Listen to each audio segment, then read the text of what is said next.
नमस्कार दोस्तों, मेरा नाम है भानु मिश्रा। मैं आपका स्वागत करता हूं पाठशाला कंसेप्ट क्लासेस में। तो देखिए, आपको स्क्रीन पे एक क्वेश्चन दिख रहा होगा। मैं इस क्वेश्चन को कराऊंगा, लेकिन इसकी जो डिफ़िकल्टी होती है कैलकुलेशन में, उसको सॉल्व कराने की ज़्यादा कोशिश करूंगा। इस क्वेश्चन में कुछ डिफ़िकल्टी होती है, कैलकुलेटिव डिफ़िकल्टी होती है। तो कैलकुलेशन को कैसे हम इन टाइप के क्वेश्चनों में कम कर सकते हैं, उसकी चर्चा करेंगे और उस कंसेप्ट को हम जानेंगे। इस क्वेश्चन को सभी लोग कर सकते हैं, एलसीएम से करते हैं सभी लोग, क्लास में कराया जाता है, ठीक है ना। लेकिन मैं इसको ऑप्शन विधि से कैलकुलेशन से बचते हुए किस तरीके से अटेम्प्ट करना है और जल्दी से जल्दी 2-5 सेकंड में, 5-10 सेकंड में हम इस क्वेश्चन को कैसे अटेम्प्ट कर सकते हैं, उसकी चर्चा करेंगे। आपको ज़रूर बहुत अच्छी चीज़ सीखने मिलेगी।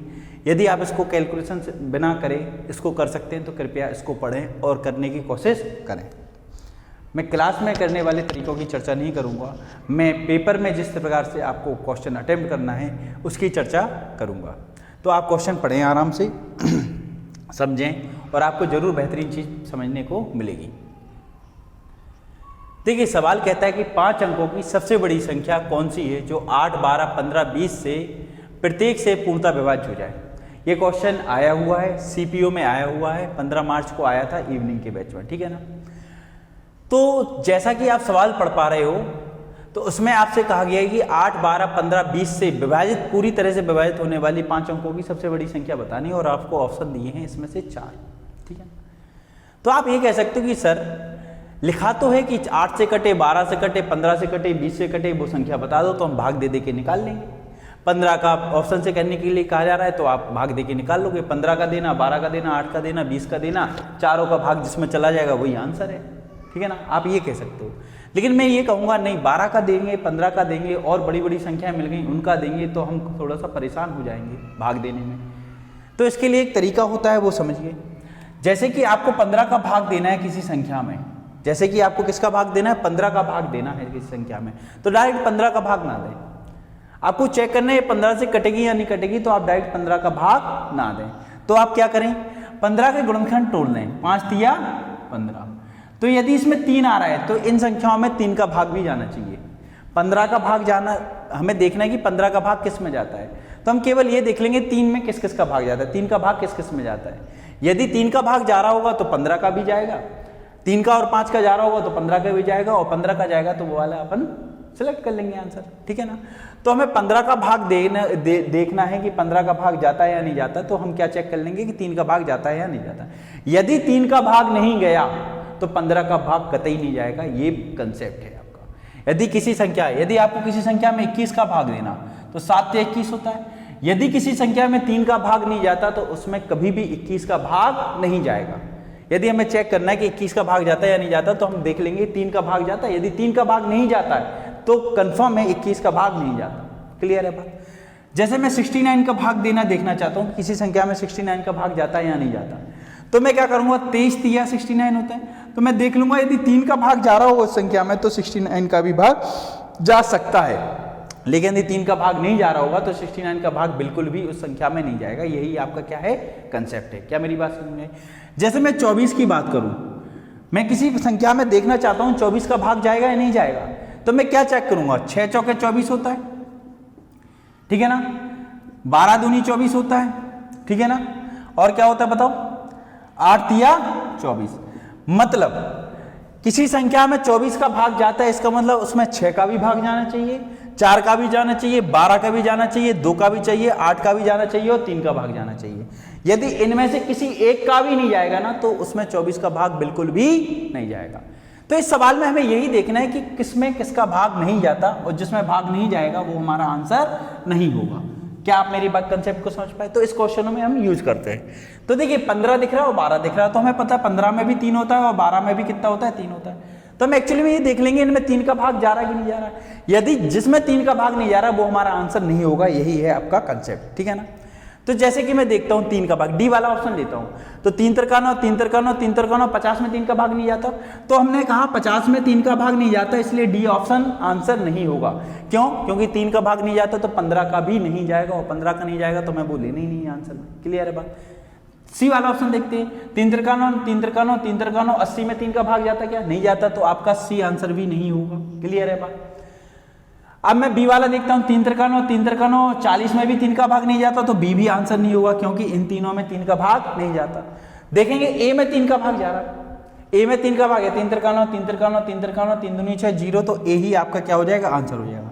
मैंने ये नहीं देखा पूरों को भाग देके, मैंने 15 का भी गुणनखंड किया, उसमें 3 निकाला, मैंने देखा 3 का भाग केवल इसमें जा रहा, तीनों में नहीं जा रहा, बाकी तीनों में नहीं जा रहा, इसका मतलब बाकी 3 आंसर कभी हो ही नहीं सकते जिस आंसर, इसलिए मैंने क्या लगा दिया, ए लगा दिया। क्या मेरी ये बात को समझ पाए? यदि आप इस बात को नहीं समझ पाए तो कमेंट करके आप पूछ सकते हो। तो नेक्स्ट क्वेश्चन मैं लगाता हूं, आप लोग बताना। चलिए नेक्स्ट क्वेश्चन आपके सामने आ चुका है, तो इसको भी आप ऑप्शन से करने की कोशिश कीजिए।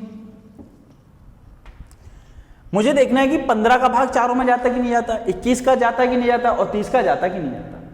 जिसमें भी मतलब 15 का किसी एक में नहीं जाएगा तो मान लो वो आंसर नहीं है, 21 में किसी एक का, 21 का भाग किसी एक में भी नहीं जाएगा तो वो भी आंसर नहीं होगा, तीनों का भाग जाना चाहिए, हमें ऐसा ऑप्शन चाहिए। तो देखिए फिर से देखते हैं, 15 दिख रहा है ना, 15 में फिर से 3 होता है, तो जिसमें 3 का भाग नहीं जाएगा वो आंसर अपने नहीं होंगे, और जिसमें 3 का भाग जाएगा वो ही आंसर आपका हो सकता है। फिर बाकी आगे फिर चेक करेंगे, ठीक है ना। तो देखिए कैसे चेक करते हैं इसको। तो 3 का भाग देने के लिए आपको एक नियम पता होना चाहिए कि संख्याओं का योग, संख्या में अंकों का योग यदि 3 से कटता है तो वह संख्या भी 3 से कटेगी, अन्यथा वह संख्या 3 से नहीं कटेगी, ये नियम होता है। तो देखिए ए ऑप्शन देखते हैं, तो ए ऑप्शन में हम संख्याओं को जोड़ते हैं, तो 3 से 9 तो कट ही जाता है, 8 4 12 ये भी कट जाएगा, मतलब ए वाले आंसर में आप ऑप्शन में 3 का भाग जाता है तो ए आंसर हो सकता है। क्लियर है बात? फिर देखते हैं बी वाला, 3 तिरकानों 3 तिरकानों 10, बी आंसर बिल्कुल नहीं होगा, बी आंसर बिल्कुल नहीं होगा क्योंकि 3 का ही नहीं जाता, 3 का नहीं जाता 15 का नहीं जाएगा, और 15 का नहीं जाएगा तो वो आंसर में लेनी नहीं है, ठीक है ना। अब ये देखते हैं सी वाला आंसर, तो देखिए 8 3 11 और 9 20, तो 20 में जाता नहीं है 3 का भाग, तो ये भी सी भी आंसर नहीं होगा। अब हम चेक करते हैं डी वाला, तो डी वाला चेक करते हैं, तो 8 15 और 9 24 इसमें चला जाएगा। तो हमने देखा ए और डी दो ऑप्शन में ऐसे मिले जिसमें 3 का भाग चला गया। आप कहोगे सर लो 2 ऑप्शन मिल गए जिसमें 3 का भाग चला गया, आप कैसे देखें? तो कोई दिक्कत नहीं। अब आपके पास है 21, आपके पास क्या है 21, तो इसको क्या लिखते हो 7 के 21 लिखते हो। 3 का अपन चेक कर चुके हैं, अब इसका 21 का गुणनखंड क्या होता है 7, तो हम चेक कर लेंगे 21 का भाग जाता है कि नहीं जाता, और 21 का ही भाग नहीं देना हमें, उसमें से 7 का देख लो ओनली। क्या देख लो? 21 का नहीं देखना हमें कि 21 का भाग देके अपन देख रहे हैं और लगे हैं भाग देने, नहीं, हम किसका देख लेंगे? केवल 7 का देख लेंगे। तो यदि आप 7 का भाग इसमें दोगे 7 का भाग ए में दोगे तो 7 एकम 7 2 बचा, 7 चौके 28, और फिर ये 40 में नहीं जाएगा, तो ए में हमारा 7 का भाग नहीं जाएगा, तो ए भी कैंसिल हो गया। तो बचा क्या? अकेला डी लगा बचा है, और डी में ही आप लगा के आ जाना। और यदि आप चेक करना चाहते हो तो 7 का भाग देखो डी में जाएगा, 7 एकम 7 2 बचा, 7 चौके 28, फिर 70 में भी आपका चला जाएगा। तो मेरी बात को आप समझ पा रहे हैं मैं क्या तरीका बताने की कोशिश कर रहा हूँ? मैं वो तरीका बताने की कोशिश कर रहा हूँ जिससे आप पेपर में विद इन टाइम जल्दी से जल्दी आप क्वेश्चन को सॉल्व कर सकते हैं।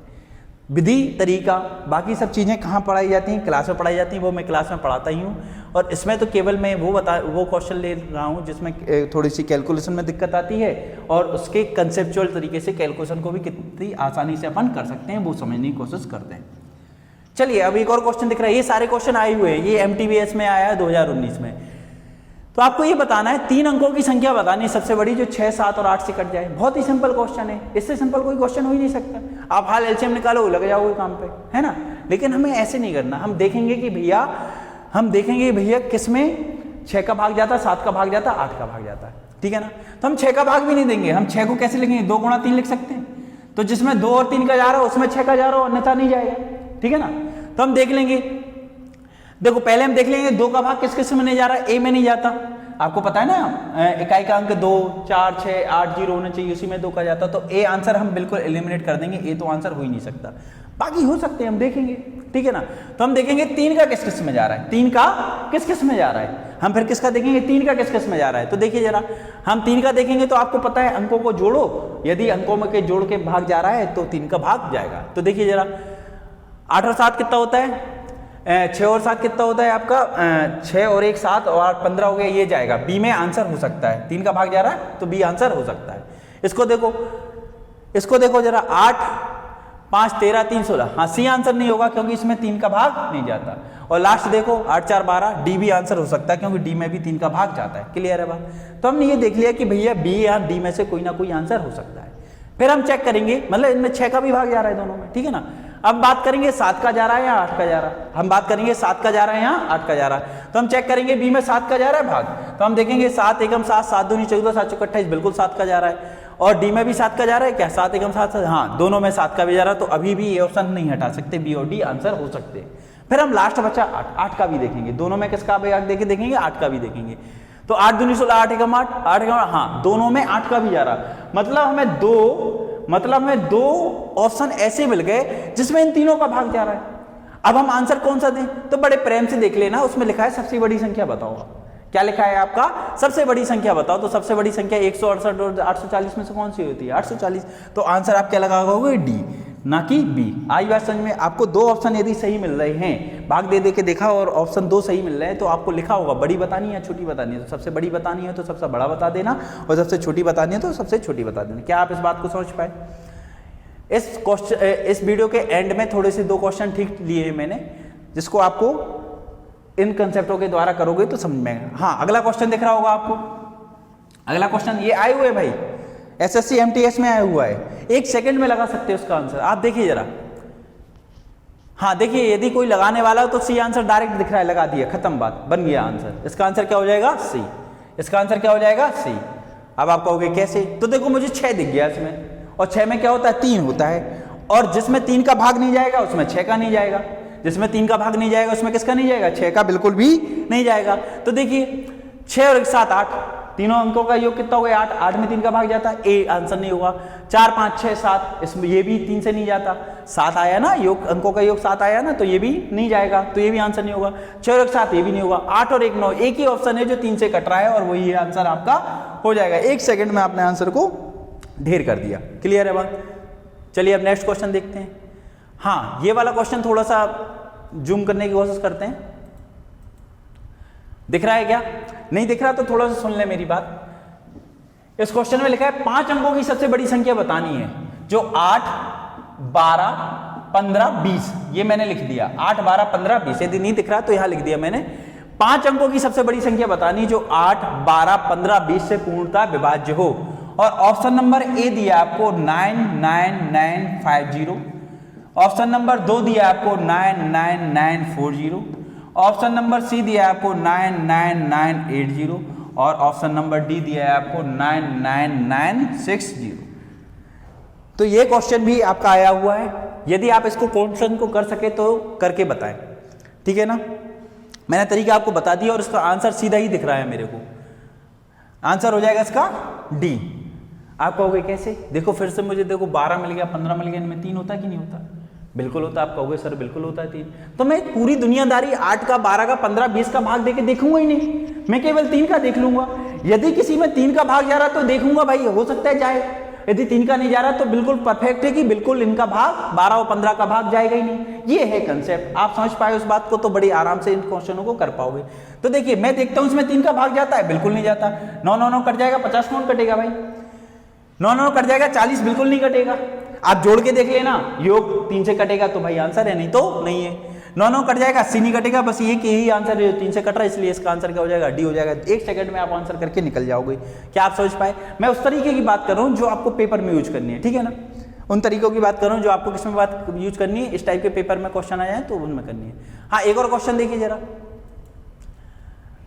थोड़ा सा ऑप्शन दिख गया, कोई दिक्कत नहीं। चलिए ये दिख गया, दिख रहा हो तो आप करें, मैं लिख देता हूं फिर से। ये लास्ट क्वेश्चन है, इसको करने की कोशिश करें।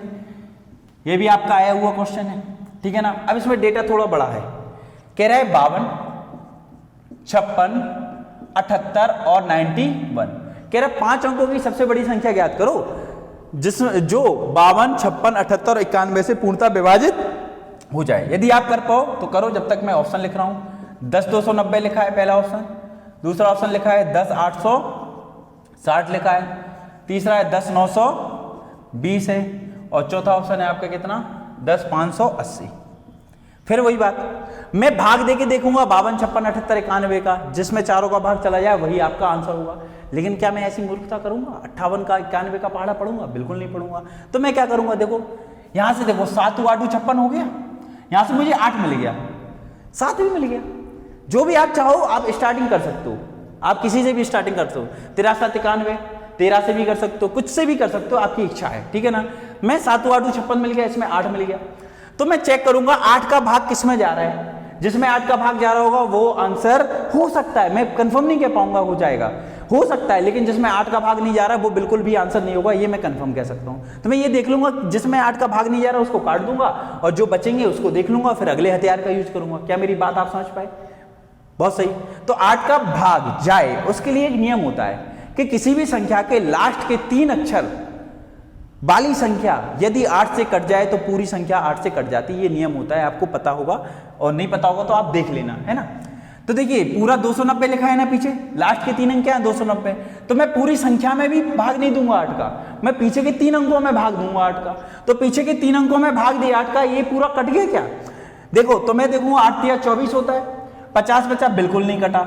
ये संख्या 8 से नहीं कटी तो ये आंसर नहीं होगा, तो ए इसका आंसर नहीं होगा। क्या मेरी बात आप समझ पाए? क्लियर है बात?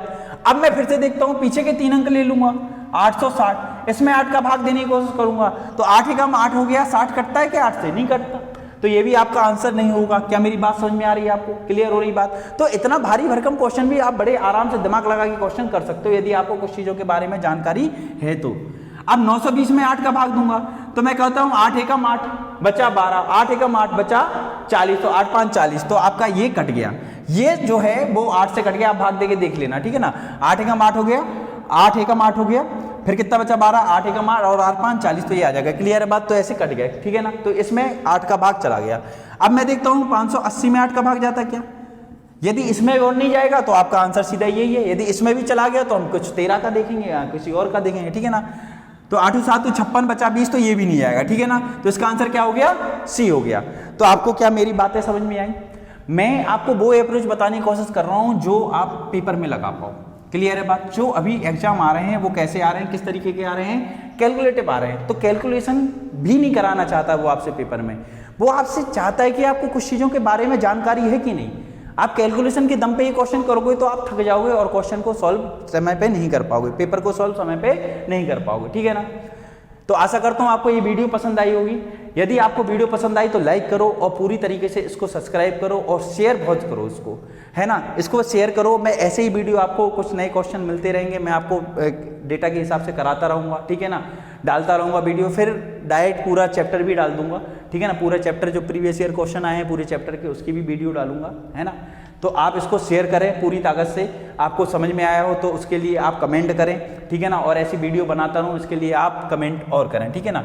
हाँ, मैं पढ़ाता भी हूँ, मैं ऑफलाइन पढ़ाता हूँ, क्लास में पूरी डिटेल में चीज़ें बताई जाती हैं। इसमें मैं डिटेल में नहीं बता सकता हूँ क्योंकि बड़ी हो जाती है वीडियो, और इसमें आपको सीखने की ज़रूरत क्या है कि थोड़ा सा मतलब तरीका सीखने की ज़रूरत है, वो मैं आपको बता सकता हूँ कि किस तरीके से इन क्वेश्चन को टैकल कर सकते हैं। और भी तरीके हैं वो हम क्लास में चर्चा करते हैं। तो मैं पढ़ाता भी हूँ, कहाँ पर पढ़ाता हूँ? राजघाट दतिया पे। कहाँ पर पढ़ाता हूँ? राजघाट चौराहा है, राजघाट चौराहा दतिया, दतिया MP में मैं पढ़ाता हूँ। कोई दतिया या दतिया के आसपास का कोई बंदा है जो पढ़ना चाहता है ऑफलाइन तो कृपया मुझसे कांटेक्ट करें। कांटेक्ट नंबर है 93 40 27 24 52।